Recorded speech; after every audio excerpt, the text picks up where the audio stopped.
ايه هي الممنوعات لاكل الام اثناء الرضاعه؟ اثناء فتره الرضاعه الطبيعيه خصوصا في اول شهرين يمنع على الام بعض الاكلات اللي فيها حراق او الشطه او الحاجات اللي فيها توابل كتير، الحاجات اللي فيها توم وبصل كتير، الاكل المسبك، الحاجات المقليه، المواد الحافظه، الاضافات اللي فيها جبن مصنعه او جبن مطبوخه، القهوه والشاي بكثره والنسكافيه والكابتشينو وكل المشتقات دي، المواد الحافظه والمشروبات الغازيه والبطاطس المقليه وكل الحاجات دي للاسف ممنوعه.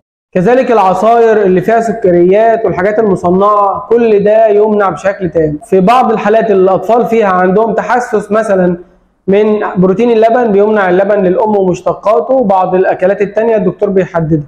ومهم جدا للام نظام التغذيه والاكل الصحي علشان خاطر الرضاعه تبقى طبيعيه وما يحصلهاش اضطرابات، لان زي ما قلنا قبل كده الاضطرابات اللي بتحصل للام بتتنقل كلها للطفل. استبدلي كل الاكلات دي باكل صحي، يا اما مسلوق يا اما مشوي، حطي كل الاضافات اللي انت عايزاها بس تكون طبيعيه. استبدلي العصاير بالفاكهه، اشربي ميه كتير، متوسط 3 لتر ميه في اليوم. كل ده بيضمن لك رضاعه متزنه كامله مغذيه ومفيش فيها اي مضاعفات او حاجه تاذي الطفل. شكرا.